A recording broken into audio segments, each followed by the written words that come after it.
आज हम MA final economics के ऑप्शनल पेपर 02 में भारतीय श्रम बाजार की विशेषताओं के बारे में चर्चा करेंगे। इससे पहले के लेक्चर में हमने श्रम बाजार का अर्थ, विशेषताएं और श्रम बाजार की प्रकृति को पढ़ा था। श्रम बाजार का तात्पर्य उस बाजार से है जहां पर श्रम का क्रय विक्रय किया जाता है, अर्थात श्रम को बेचने वाले श्रमिक व श्रम को खरीदने वाले नियोक्ता श्रम का सौदा करते हैं। श्रम उत्पादन का एक महत्वपूर्ण साधन है, इसलिए श्रम बाजार एक साधन बाजार है। उत्पादन के साधन के रूप में श्रम की अपनी कुछ प्रमुख विशेषताएं होती हैं। इन विशेषताओं के कारण श्रम को उत्पादन के अन्य साधनों से पृथक साधन माना जाता है। भारतीय श्रम बाजार की महत्वपूर्ण विशेषताएं इस प्रकार हैं। पहला पॉइंट, भारतीय श्रम बाजार एक अपूर्ण बाजार।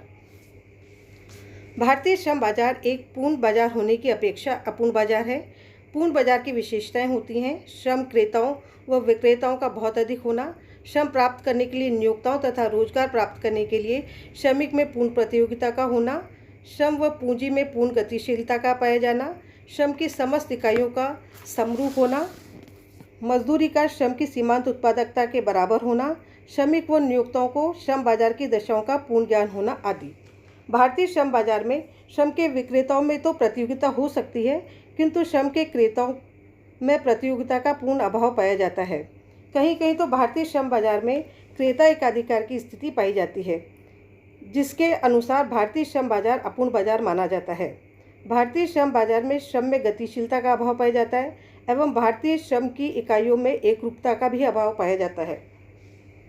भारतीय श्रम बाजार में श्रमिकों की मजदूरी उनकी सीमांत उत्पादन के मूल्य के बराबर नहीं होती। श्रमिकों को अशिक्षा के कारण बाजार की स्थितियों का भी पूर्ण ज्ञान नहीं रहता। अतः कहा जा सकता है कि भारतीय श्रम बाजार अपूर्ण बाजार है। भारतीय श्रम बाजार की दूसरी विशेषता है भारतीय श्रम बाजार में श्रमिकों का शोषण। भारतीय श्रम बाजार में श्रमिकों का अत्यधिक शोषण किया जाता है। श्रम शोषण की तीन विशेषताएं होती हैं। पहला है श्रमिकों को निम्नतर दर से मजदूरी देना, दूसरा है श्रमिकों से अधिक घंटे काम लेना, तीसरा है श्रमिकों के कार्य की दशाओं का अच्छा न होना। निम्नतम मजदूरी से तात्पर्य है कि श्रमिकों को इतनी कम मजदूरी दी जाती है कि वे उचित भोजन, वस्त्र एवं आवास सुविधाएं प्राप्त करने में असमर्थ रहते हैं। श्रमिकों को उनकी सीमांत उत्पादन के बराबर मजदूरी न देकर उनसे बहुत कम मजदूरी दी जाती है। श्रमिकों के कार्य के घंटे भी बहुत अधिक होते हैं। असंगठित क्षेत्रों जैसे कृषि में श्रमिकों से सूर्योदय से सूर्यास्त तक काम लिया जाता है। कार्य की दशाएं भी बहुत खराब पाई जाती हैं। कार्यस्थल बहुत गंदे होते हैं। कारखानों में प्रकाश की कोई व्यवस्था नहीं होती। कारखाने का वातावरण भी दूषित होता है। शोषण की ये शर्तें भारत के अधिकांश उद्योगों में लागू होती हैं। अतः भारतीय श्रम बाजार में श्रमिकों का बहुत अधिक शोषण किया जाता है। भारतीय श्रम बाजार की तीसरी विशेषता है भारतीय श्रम बाजार में श्रम की मांग की अपेक्षा पूर्ति का आधिक्य। भारतीय श्रम बाजार में बेरोजगारी व अर्ध बेरोजगारी की दशा पाई जाती है। श्रम बाजार में रोजगार के स्थानों की अपेक्षा रोजगार चाहने वालों की संख्या बहुत अधिक है। भारतीय श्रम बाजार में उपलब्ध नौकरी के स्थानों की अपेक्षा श्रमिकों का दीर्घकालिक आधिक्य है। भारतीय श्रम बाजार में अकुशल श्रमिक का आधिक्य तो पाया जाता है, लेकिन प्रशिक्षित एवं विशेष प्रकार के श्रमिकों का अभाव पाया जाता है, जैसे डॉक्टर, इंजीनियर, मिस्त्री, शिल्पी, दस्तकार आदि। विशिष्ट प्रकार के श्रम की कमी अर्थव्यवस्था के विकास में गंभीर बाधाएं उत्पन्न करती है। श्रम की मांग व पूर्ति में असंतुलन का प्रमुख कारण शिक्षा प्रणाली का प्राचीनतम होना, श्रमिकों को उचित शैक्षणिक व प्रशिक्षण सुविधाओं को उपलब्ध न होना, इसके अतिरिक्त श्रमिक औद्योगिक कार्य करने के लिए मनोवैज्ञानिक रूप से भी तैयार नहीं हो पाते।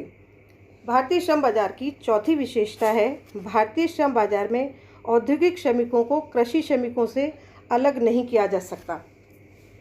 भारत में कृषि से औद्योगिक क्षेत्र के लिए श्रमिकों की पूर्ति इसलिए नहीं की जाती कि शहरी क्षेत्रों में श्रमिकों की कमी है, वरन इसके लिए की जाती है कि श्रमिक कृषि क्षेत्र में श्रमिकों का आधिक्य है।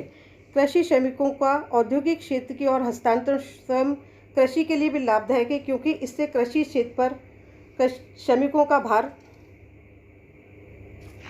कम होगा। कृषि क्षेत्र में व्याप्त छुपी बेरोजगारी, अर्ध बेरोजगारी समाप्त हो सकेगी। अतः भारतीय श्रम बाजार में कृषि श्रमिकों तथा गैर कृषि श्रमिकों को अलग नहीं किया जा सकता। भारतीय श्रम बाजार की पांचवी विशेषता है भारतीय श्रम बाजार में ज़्यादातर श्रमिक कम आयु वर्ग के। भारतीय श्रम बाजार में अधिकतर श्रमिक कम आयु वर्ग के हैं। ये इस विशेषता के फायदे तथा नुकसान दोनों हैं। कम आयु वाले युवा श्रमिक सामान्यतः अधिक अनुकूलनीय परिस्थितियों के अनुसार श्रम को ढालने की क्षमता तथा ओजस्वी, ताकतवर व कर्मठ होते हैं। श्रमिकों की अनुकूलनीयता का लाभ तभी उठाया जा सकता है जबकि अर्थव्यवस्था में श्रमिकों के प्रशिक्षण एवं पुनः प्रशिक्षण की पूर्ण सुविधाएं विद्यमान हों, परंतु निजी जीवन प्रत्याशा के कारण अधिकांश श्रमिक युवावस्था में ही मर जाते हैं। इसलिए अर्थव्यवस्था उनके ज्ञान और कुशलता के अनुभव का लाभ प्राप्त करने से वंचित रह जाती है। अतः भारत में पाई जाने वाली जनसंख्या की आयु संरचना आर्थिक दृष्टिकोण से अलाभकारी होती है। भारतीय श्रम बाजार की छठी विशेषता है भारतीय श्रम बाजार में आकस्मिक श्रम का अस्तित्व होना। भारतीय श्रम बाजार में यहाँ तक कि निर्माणी उद्योगों में भी आकस्मिक श्रम का अस्तित्व पाया जाता है। भारतीय श्रम बाजार में आकस्मिक श्रम के अस्तित्व होने के मुख्य कारण हैं कुछ अकुशल प्रकार के श्रमिकों की पूर्ति का आधिक्य होना, अस्थायी श्रम शक्ति के कारण श्रमिकों एवं नियोक्ताओं के बीच किसी प्रकार का स्थायी संबंध स्थापित नहीं हो पाना। Doctor T.S.. पापोला के अनुसार आकस्मिक श्रमिक किसी कार्य में लंबे समय तक नहीं रह पाते जिससे वह कार्य अच्छी तरह से नहीं हो पाता। अतः आकस्मिक व अस्थायी श्रम एक स्वस्थ श्रम बाजार के विकास में बाधक होता है। भारतीय श्रम बाजार की सातवीं विशेषता है भारतीय श्रम बाजार में ठेके के श्रम का अस्तित्व।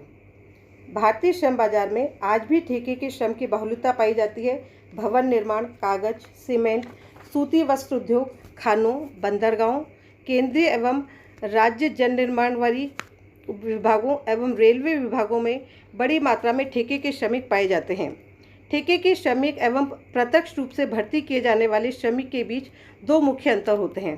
पहला है ठेके के श्रमिकों का किसी औद्योगिक संस्थान से संबंध नहीं होता और न ही उस औद्योगिक संस्थान की श्रमिकों की वेतन नामावली में उनके नाम होते हैं, जबकि प्रत्यक्ष भर्ती किए गए किसानों का किसी औद्योगिक संस्थान से संबंध होता है तथा उनका नाम उस उद्योग की श्रमिकों की वेतन नामावली में भी अंकित होता है। दूसरा, ठेके के श्रमिकों को मजदूरी उद्योग द्वारा प्रत्यक्ष रूप से नहीं दी जाती, जबकि प्रत्यक्ष भर्ती किए गए श्रमिकों को मजदूरी का भुगतान उद्योग द्वारा प्रत्यक्ष रूप से किया जाता है। ठेके के श्रमिकों को सामान्यतः निजी दरों पर मजदूरी दी जाती है, भुगतान भी समय पर नहीं किया जाता, नौकरी की सुरक्षा भी नहीं रहती, मजदूरी सहित छुट्टियों की व्यवस्था नहीं होती, न ही आवास संबंधी सुविधाएं होती हैं। ठेके के श्रमिकों के साथ ठेकेदारों का व्यवहार भी अच्छा नहीं होता। ठेके के श्रमिकों का प्राय शोषण किया जाता है। भारतीय श्रम बाजार की आठवीं विशेषता है भारतीय श्रम बाजार में नियोक्ताओं के बीच अनुचित प्रतिस्पर्धा का पाया जाना। भारतीय श्रम बाजार की एक अन्य महत्वपूर्ण विशेषता यह भी है कि यहाँ नियोक्ताओं के बीच अनुचित प्रतिस्पर्धा पाई जाती है। अनुचित प्रतिस्पर्धा का तात्पर्य है कि एक नियोक्ता द्वारा अपनी फर्म में मजदूरी की दर कम कर देने पर उसको देखकर अन्य नियोक्ता भी अपनी फर्मों में मजदूरी की दर कम कर देते हैं। भारत में असंगठित उद्योगों में इस प्रकार की प्रवृत्ति अधिक पाई जाती है। भारतीय श्रम बाजार में नियोक्ताओं में अनुचित प्रतिस्पर्धा इस रूप में भी पाई जाती है कि यहाँ एक ही उद्योग में समान कुशल तथा समरूप कार्य करने वाले श्रमिकों को भिन्न भिन्न दरों से मजदूरी का भुगतान किया जाता है। भारतीय श्रम बाजार की नवी विशेषता है भारतीय श्रम बाजार में मजदूरी अंतरों का आधिक्य। भारतीय श्रम बाजार में भारी मात्रा में मजदूरी अंतर पाया जाता है। ये मजदूरी अंतर क्षेत्र, उद्योग, व्यवसाय, कुशलता एवं लिंग के आधार पर हो सकते हैं। भारत में एक राज्य से दूसरे राज्य में, एक उद्योग से दूसरे उद्योग, एक व्यवसाय से दूसरे व्यवसाय में मजदूरी दरों में अंतर पाया जाता है। प्रत्येक राज्य के प्रत्येक उद्योग में भी मजदूरी दरों में अंतर पाया जाता है। न केवल कुशल, अर्धकुशल तथा अकुशल श्रमिकों की मजदूरी दरों में अंतर पाया जाता है, अपितु समान कुशलता वाले श्रमिकों की मजदूरी में भी अंतर पाया जाता है। इस प्रकार भारतीय श्रम बाजार एक अपूर्ण बाजार है। यहाँ श्रमिकों का शोषण होता है। श्रम बाजार को पूर्ण बाजार बनाने के लिए श्रमिकों की दशा में सुधार आवश्यक है। इसके लिए न्यूनतम मजदूरी नियम को कठोरता से लागू करना होगा, ठेके की व्यवस्था को समाप्त करना होगा, आकस्मिक व अस्थायी श्रम व्यवस्था को भी समाप्त करना होगा तथा मजदूरी मानकीकरण करना अत्यंत आवश्यक है। Thank you.